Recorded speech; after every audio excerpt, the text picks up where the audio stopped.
Crowhill here. Today we review an IPA and discuss eugenics.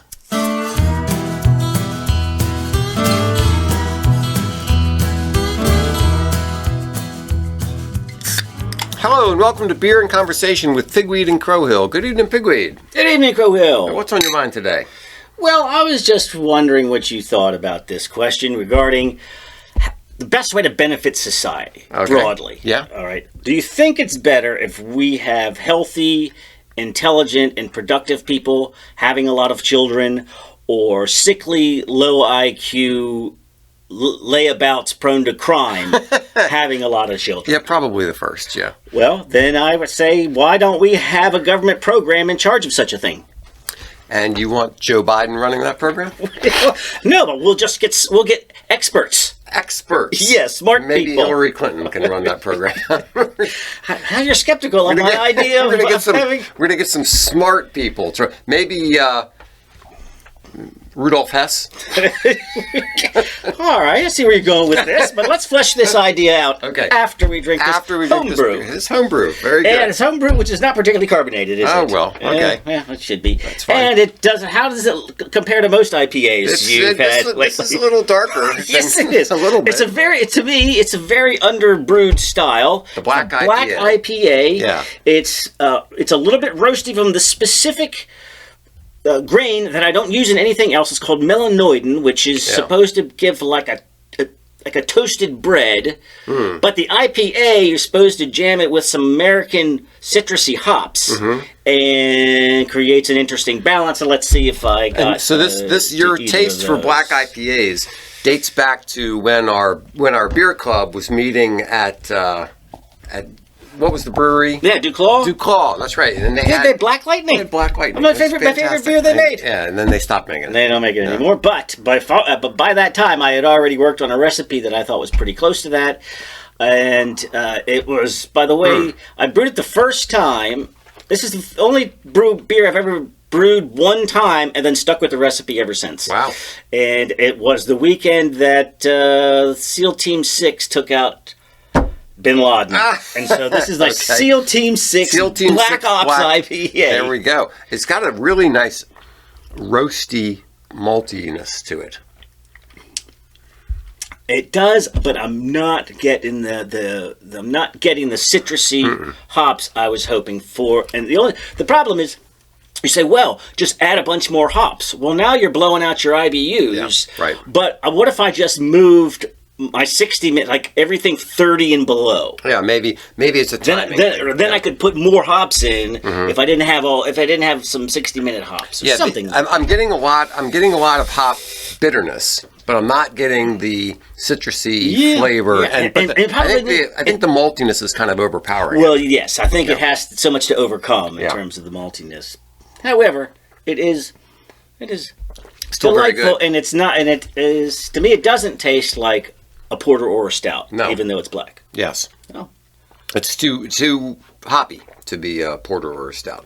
Very good. Well, that's good to hear. Although from time to time, you do find somebody makes a stout, and it's like, come on, guys, this isn't what a stout. They load it up with hops, and you get the over-hop a stout. Okay, so eugenics. Eugenics. So the term is very recent, but the idea is as old as civilization. Yeah, really older than civilization.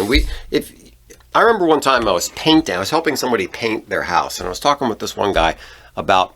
He was saying that we should only eat natural foods. Good luck with that. Yeah, it's like what is a natural food? How about an apple? We bred apples. Right? Yeah. I mean, apples we bred for wheat. No, we bred that from something else. No, cows? We bred that from aurochs. So almost everything that we eat, like not an oyster, not a crab. There's some seafood that's wild, and there's probably some other wild things. And anything that's on a farm.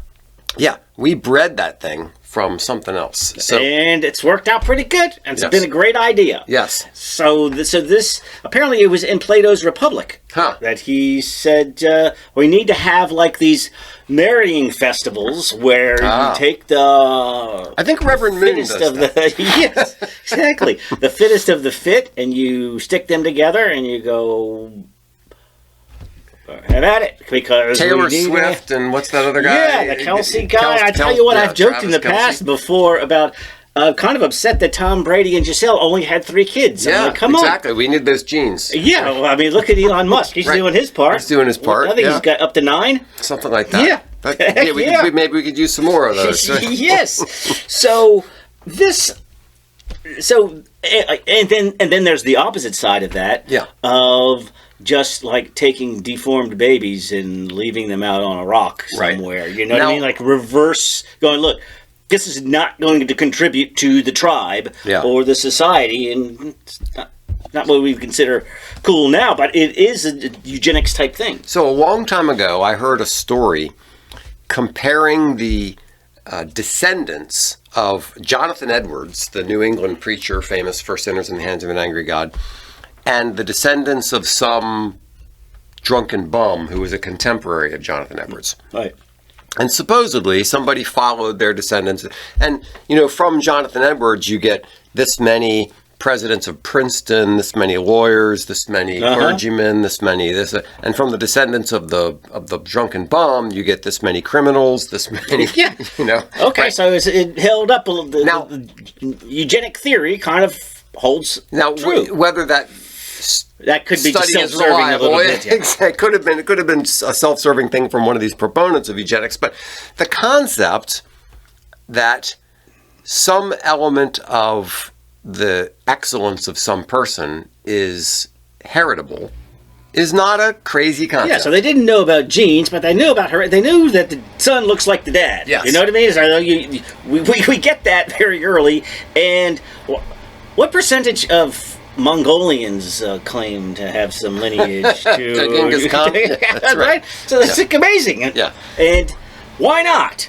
Yeah. Right? They're one of the greatest men in all of history, if you're into bloodthirsty conquest. That's right. So, but in terms of leadership qualities and but everything that we physical do robustness in civilization, we say, okay, here's a bunch of wheat. Let's take the ones with the bigger kernels and plant those, and get some with get more big kernels instead of these little scrawny kernels. Yeah. And we do the same thing with fruits, and we do the same thing with dogs. The domestication of dogs and cats and cattle, and the domestication is all based on this. I want a dog selective breeding. I want a dog that's going to run down a hole and get the groundhogs under there. Yeah, so they breed a dog, skinny one. and it's amazing to me that they can do that. Yeah, and it doesn't take that long apparently if you know what you're doing. So kind of all makes sense. Really, we're heading into. We're fully aware of how we can benefit crops and animals. Why in the heck wouldn't we do the same thing to benefit human beings? Now, we didn't know about genes exactly, but like I said, we understood heredity. Yeah. And then when Darwin's Origin of the Species and the Fittest. Yeah. Survival of the Fittest. This is right, 1850s or so. So this is buzzing around a lot, and he has a cousin. Yes. Sir Francis Galton. Right. And he came up with this idea of eugenics. He coined the term eugenics, and he said that he based it on cousin Darwin's theory. No, cousin Darwin. And I don't know if you remember this, but there was a lot of talk in school about social Darwinism. Yes. Because there was a lot in the scientific community about, what does Darwinism say? And people were starting to say, well, how does that apply to other things? How does it apply to economics? How does it apply to everything else? So they started trying to apply this in other ways, and this was an example to say, look, if we know something about heredity, and we know that the more fit survive, why don't we just help the process along and weed out the unfit? It's almost obvious. Yeah. Until you get a good look at its application. Yes. So I want to make a distinction. There is a distinction between what people call positive eugenics, where you have government incentives for certain people to reproduce, and negative eugenics, where the welfare system. well, negative eugenics would be like forced sterilizations and not allowing people to marry. But on the flip side, paying the unproductive to each time they have another kid will give you more money each month. Yeah, that's neither of those. That's what we would call idiocracy. Did you see that movie? I certainly did. That's right. Yeah. Or what's the other one? The cartoonish one.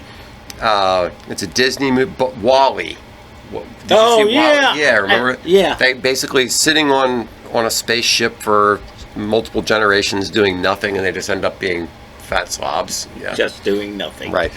So this idea, though, was we want to get the more fit to breed and the less fit to not breed. So here's a quote from a U.S. president. Principal, I'm okay. I'm with you so far. Yeah, here's a principle from a U.S. president. I want you to guess the U.S. president. I wish the wrong people could be prevented from breeding. I wish the wrong people could be prevented from breeding. Yeah. Would it be around this time? Yeah, not too far away from there. Not too far away. Woodrow Wilson. Theodore Roosevelt. Oh! See, the thing is, this idea of eugenics was very popular among the intellectual elite. A lot of people went along with it. John D. Rockefeller, Andrew Carnegie, Margaret Sanger, Alexander Graham Bell. And there's no political divide here. Yeah. And here's a weird one. Helen Keller liked the idea. Coast. Which is kind of weird because any eugenics things, they would have said, you're not having any babies. We don't need any more of these. Right.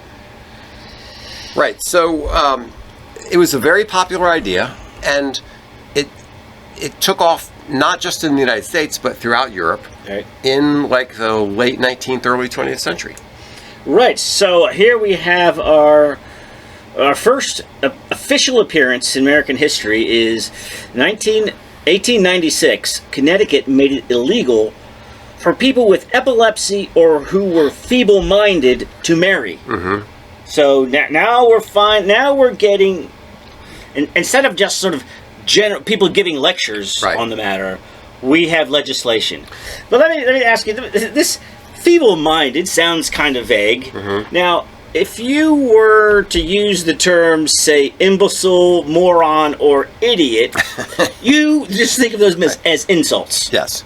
No, but at the time, we got these terms from a scientific classification. Goddard. A guy named Goddard came up with it. Oh, is that what it is? All right, so just hearing those three terms, how would you rank them bottom to top? Who would you put on the bottom between idiot, imbecile, and moron? Yeah, so idiot, people just say you're an idiot. And so I have friends I think of idiots. I don't think of that one as being that serious. Not that bad, right? I think imbecile is the worst. Okay. So I'd be like, imbecile is the worst, then moron, and idiot is just sort of like you're being stupid, right? But there's fun to call your friends that no matter what. But there is a pseudoscientific basis for that, and you are wrong, my friend. No, on the bottom is the idiot. Okay. Then you have 3 levels of low-grade imbecile, medium imbecile, and high-grade imbecile. Okay. And moron is actually the least offensive. High-grade imbecile. That's got to be my next insult. It's got next time I want to. You are a high-grade imbecile. Yeah. I'm not saying you're a low-grade imbecile, but seriously, I'm not saying you're an idiot. I'm saying you're a high-grade imbecile. You can dress yourself and find your way to the bathroom. But yeah, so these terms were right. So then there were hospitals of the feeble-minded. Yeah. And, I don't know what you have to do, but there's no blood test or even oral exam. I think. Yeah. I don't know how you identify. How do you identify them? Some expert says this. Some experts say, "Hey, now we're starting to see the problem here." Some expert is going to say, and this idea, from an abstract, intellectual, conceptual point of view, the idea of some expert saying, okay, these are people that we really don't want them to pass on their genes, that sort of thing sort of makes some sense. You can listen to that. First blush, you're like, all right. Yeah, but in the real world, what happens is a family says, Aunt Mary is just really trouble these days. We want her committed. So you pay the doctor an extra couple $1,000, and sure. all of a sudden the doctor decides that she's a danger to somebody and she's committed to an institution. And that's the way things used to go. Yeah. You know, and the same sort of thing would happen here. It's the same thing that Europe is now experiencing with their euthanasia stuff. It's like, from an abstract concept, you want to say, oh, wouldn't it be nice for somebody who's suffering to be able to die? That's not the way it actually happens. The way it actually happens is, boy, mom is just getting to be a pain.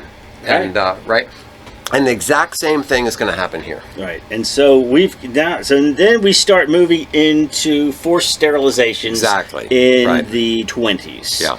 Well, you have the ERO, the Eugenics Record Office, starts to maintain records on families with negative traits and bad genes. So, that's great. Isn't that great? So, here's the basic PNC principle. Yeah. Never give any government organization a power that you wouldn't want your enemy to have. Exactly. Yeah, what if they decided that deplorables have bad genes? Yeah, or people who drink beer, or people, people who who knows what they're going to say. You could have some complete teetotaler going. Yeah. Oh yeah, those people who drink beer, done with them. Right. And they're the one that signs the certificates. That's right.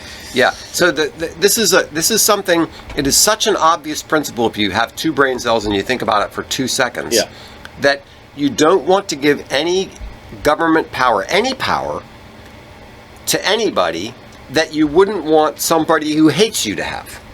Precisely. That's a very good point. Now, let's talk about some numbers here. I originally got this number wrong. You've got some better numbers. It says from 1909 to 1979, around 20,000 sterilizations occurred. Wait for it. In California, state mental institutions. I just saw the number and I thought that was the number for the country. Actually, your progressive California led the way on this. Well, it was a progressive idea. Yeah. Yes. Yes, it was a progressive idea. People think of it as a sort of this angry fascistic. Yeah. Yeah. So my number is that 60,000 Americans were sterilized. Now, how many states? 36. 36 U.S. states adopted some form of eugenics laws. Now, realize eugenic laws that involved sterilization? I don't know about that. But I'm not sure that all 36 had sterilization. But they had these laws, and out of all those states, 60,000 Americans were sterilized. Now, nowadays, we have a very polite way to sterilize people, where you just snip the vas deferens, and it's called a vasectomy. You stop the sperm from getting out there. Right. In those days, it wasn't so polite, the way they would sterilize somebody. I imagine not here. Let me give you some quotes here, because the Supreme Court ruled in 1927 that forced sterilization of the handicapped does not violate the U.S. Constitution. Justice Experts. Oliver Wendell Holmes said, 3 generations of imbeciles are enough. Yeah. So I got some. I got another. I have another Oliver Wendell Holmes. Delightful. This is the problem of experts. People like to say, "Oh, what if experts and geniuses and smart people ran the world?" The problem is experts and geniuses and smart people are idiots sometimes. Yes, they are. And I'm referring to that chart. No, I'm not. But sometimes they catch on with the fashionable thing, and they go along with this new idea that they really haven't thought about. They haven't thought it through. And they're supposed to be the smart people, but, did you find your Oliver Wendell Holmes? Yeah. It is better for all the world if instead of waiting to execute degenerate offspring for crime or let them starve for their imbecility, society can prevent those who are manifestly unfit from continuing their kind. And there is a certain kind of a logic to that, right? I mean, you have to admit that there is a certain logic to that. The problem is in the implementation. The generations of morons does exist. Yes. But there's... Then what? So the one problem that we've discussed is who's going to have that power? Who are you going to give that power to? And knowing perfectly well that it's going to be abused. But the other problem that I wonder about there might be some sort of a logical problem in applying the concept of breeding that we would use with a dog to a human. Because dogs do so many things by instinct, that it might be that breeding works differently with dogs than it works with humans. Right, because what you're talking about, I believe, is we look entirely at nature when we look at nature, and we ignore the nurture when we talk about sterilization. And it might not even... And there's so much to do with environment and I would bet you diet and whatever. I would bet you that there are plenty of examples of genius people who were born from not very good stock. All right. You know, like for example, I heard a story. I'm not exactly sure if this is true. J.D. Vance? Yeah, there you go. I mean, I'm not. Okay, right. I mean, he's at least smart. He's genius level smart. I don't know what his parents are like or his family, but he does talk about his super humble upbringing. Yeah. I was listening to somebody talking about abortion, and he was saying, okay, imagine this scenario. There's a mom who has syphilis, who has had 9 children, and the first child was this, and the second child was this, and they're all horrible. Now she's pregnant again. Right. What would you do? That's enough. And that's enough. Abort that child. And he says, congratulations, you just aborted Beethoven. Right. Right. Okay. You know, so you have that kind of a problem going on where I'm not really sure it's completely true to say there are certain traits. Obviously, if you're breeding for blonde hair or something like that, then that you can do that. You can breed for blonde hair, but can you really breed for genius? Right. I'm not positive. No, and to your point, translating the breeding cattle to human, directly is missing a lot of points. Yes. So, so this is going on with great popularity. Would you say it's statewide? United States did it, Europe did it, yeah. And then there's a guy sitting in jail in Bavaria writing a book. Yeah. Gets wind of some... What a genius idea. Some really great ideas. That's such a great idea. And this is what all the smart liberals in America and England are saying. I didn't really I gotta believe it. I already believe that there are good races and mongrel races. Yeah. But it didn't occur to me that we could just, start sterilizing people. That's fantastic. What a great idea. Yeah. So, yes, if Hitler thinks your ideas are great, you might want to rethink. You might want to stop and reevaluate your ideas. Yes. So it's precisely what happens. And what was the movie that we reviewed? That took when they came up with the final solution. Oh, yeah, taking care of the whole the conspiracy. Yeah. So what he's doing is just basic eugenics. He's like, all right, no, we just want the mentally deficient and the handicapped and stuff like that. We're just going to sterilize them because they are infesting the race. And now we walk down this road. Yes. And there was a lot in Germany where they were trying to breed a superhuman, a better man. The Ubermensch, yes. So they were trying to wipe out the bad stock and encourage the good stock. And if you're a cattle breeder, that's exactly what you want to do. This all makes so much sense. Yeah, it all makes so much sense. But it's wicked, and it's and it's a horrible thing, and it gets into the hands of people that you can't trust. I want to get back to Margaret Sanger. Okay. So she was she started the whole idea of birth control. Mm-hmm. But it wasn't catching on, and nobody was really digging it. And then when eugenics caught fire, she just jumped aboard that train, right? She was just like, I think I can get my thing going. Yeah, wouldn't it be good if we could get all those blacks to not have babies? I mean, she said that's things like that. Yeah. Get those Jews and those blacks. We don't want them having babies. The origins anymore. of Planned Parenthood it's horrible. It's all horrible. Are terrible. But yes, I thought that was interesting that she was like, this is how I'm going to get my program going, because it's kind of what I was thinking anyway, but we can also like you said, we can also just tack on the undesirables. Wink, wink. You know what I mean? Well, that is a big part of the history of eugenics, because early on, one of the things that made it very popular was a lot of the earlier inhabitants of the country were in the United States were saying, look, we're being replaced by these stupid unlettered immigrants, these Italians and these, people from Eastern Europe and all these guys. Yeah, we don't want them breeding, come on. We want our stock to continue, right? So that's the kind of thing that this is very susceptible to, where you just have some base nasty prejudice that someone has, and then they use that to say, okay, fine, Italians can come into the country, but you got to be castrated. I mean, yeah, right, yeah. I mean, because you've already taken that step in 38 states that it's legit to. I mean, I guess there are people that are in the government system, right? They're just snatching people off the street. Say your neighbor reported you as a dummy, as an imbecile.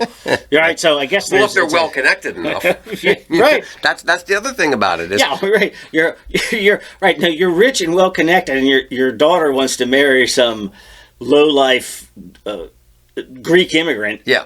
You just have him declared. Exactly. You just call the doctor and say, hey, doc, here's an extra $10,000. Make sure that Greek guy report him to the authorities. Yeah, and make sure in the 20s it might have been just like $100. Yeah, exactly. Make sure that guy isn't able to impregnate my daughter. Right. So when we see the logical conclusion of this, like I said, in the beginning, yes, we're just the Germans are just weeding out, sterilizing this crappy stock. Yeah. But there is no end to it until there's an end to it, and it gets real ugly real fast. Yes. Yeah, it's just, you don't want to give people that kind of power. It's just not worth it. So it's like, all right, because originally it was, all right, first off, we just don't want Jews and Germans to marry. Yeah. All right, that way. And then, well, how about if we just sterilize the Jews? And now we're like, gosh, we got to wait an entire generation. Yeah. We don't want to wait that long. And we don't wait that long, and we've already declared them to be a useless. Right, it's a dead end genetic line. Let's just kill them. Yeah, right. We're gonna support. We're already going to tell them that they can't have jobs or businesses. Right. So we're going to support them for the next 50 years while these children grow up and. Let's just speed this whole matter up. Yeah, that's how it works. How it works. So I think that's rightfully that's how the eugenics movement lost its steam. Yeah, it's like, oh, is that where this is going? Yeah. All we were trying to do is, like we were saying in the beginning, all we're trying to do is improve the human more good race. People and less bad people. What could go wrong with that? Yeah. Well, people and government. Yes. Other than that, it's a perfectly fine idea. And also maybe we don't really have the intelligence to do it the way we think we do. Precisely. Yeah. Because we leave it up to fake experts. Yeah. So let me read you a quote, and you tell me if you think this is true. Intellectuals seem particularly prone to authoritarian solutions that rely on their superior knowledge. I'm going to have to go with true. Yeah, I think so. That's a good one. Yeah. And so it's the expert class. We know what needs to be done, and if we can just get the government authority to get those dumb people out of our way, like vaccines. Yeah. Who said that? Yeah, right. I mean, it's actually just a perfectly fine excuse. Mm-hmm. I mean, an example. Yeah, it's from a certain perspective, we did this with plants, we did it with animals. I know. It intellectually makes sense in a lot of different ways. It's just when you try to implement it, when you try to think about human nature, when you try to think about the way things really work. Exactly. There's human hubris and way too much confidence in the fairness of government. Yes. So that's all over with, except the artificial womb. Oh, right. Let's do this one real quick. So we did a show on the artificial womb, and which just applies to genetic, or just artificial womb is the far end of what we already have, which is genetic engineering. Yeah. So you have a mother and a father, and they've both been tested, and they both have what do they call it? predisposition or to a Yeah. So there's a bunch of things about the artificial genetic marker for a specific disease that they don't have and nobody in their family has. But if they get together, then this disease, this condition or whatever, likely to creep up. But guess what? We have a way to go into the uterus and modify, and I could not begin to even start to explain how gene now modification think of all the benefits here. Think of all the benefits. Please go. The woman doesn't have to leave her career. She can continue. She can donate her egg, and the man donates his sperm, and they do their magic, and the baby grows in this artificial womb that's sitting down at Lot 47 in the warehouse facility, and she can continue being a marketing professional at the job. She doesn't have to get all fat. She doesn't have to go through all the pain. Right. They just go pick up their body baby. Doesn't have to get stretched out. Exactly. They on Tuesday afternoon. And they've already addressed the problem of this future debilitating condition that the baby would have had, and now they don't. Fantastic. Yeah. Well, maybe not. And then they say, well, while you're in there, Doc. Yeah. Can you make them taller? Yeah. Taller. Yeah, can you make them? I've never liked my nose. Yeah. So yeah, straighten out that nose. She doesn't have my nose, and I like curly hair. Yes. Now you're designing babies. Yeah. This is the not too far away extension of eugenics in a way. And it has its own horror show, but of course to the parents who have just prevented this horrible disease from happening to their child, what are you going to tell them? Exactly, yeah. And it sounds lovely at one level. You know, if we can stop these genetic diseases from being passed along, why wouldn't we? Okay, that sounds lovely. Yeah. But when you get into the details and you start asking about how this is really going to be used and what people really do, starts raising other kinds of questions. Yes. So, and I don't know how this is going to come down in the future. And I am 100% pro and 100% con the whole thing. And because when you let the genie out of the bottle, once you've created Frankenstein, what? Well, you're going to say, all right, we're only going to modify these types of genes. That's right. Are you really? The Social Security number will never be used for anything other than any of those debilitating diseases. Okay, what about propensity for a bad knee? Right. Yeah, we'll address that. We'll get rid of it. That's right. Until you're just designing babies, and it doesn't seem right. It doesn't seem right. Great. All right, so I have a letter to the editor. All right, I did too, but I'll do mine in the next show. Okay, so JR, a good friend of the show, writes in. Hold on. Let's have one wrap up. Sentence. All right. Just because an idea seems good doesn't mean that you put it in the hands of the government to take care of, or experts, or anybody else. Yeah. Right. You need to create an agency. You know what? There are some people who shouldn't be drinking. How about this? An administrative body that governs the drinking of all citizens. Right? So, yes, just because there's a bad thing, or, you know what, one of the worst consequences of bad people we have is bad parenting. Yeah. How about have the government raise all of our children? You know what I mean? So I think the B&C principle is because there's a problem. I think it does. Because there's a problem doesn't mean that there's a government solution, or that if there's a great idea doesn't mean that you want to put the government in charge of advancing the great idea. Or not only just the government, but even just like some big corporation or something. You don't want to give that kind of power to some big organization. Because people are dumb, but they're still smarter than the government. All right, what's JR? The crowd is always Okay. All right, so this is in response to our review of Agenda 47 and all that. Okay. Yeah. You are too sanguine about supporting prayer in public schools. Okay. This is a blatant violation of church and state and would amount to a government endorsement of religion. Which prayers? Who decides? What about children who are atheists or agnostics? Prayer is an intensely personal experience and should be done in a public setting only voluntarily and not coerced. It's no consolation to say that if a child doesn't want to pray, they can remain silent.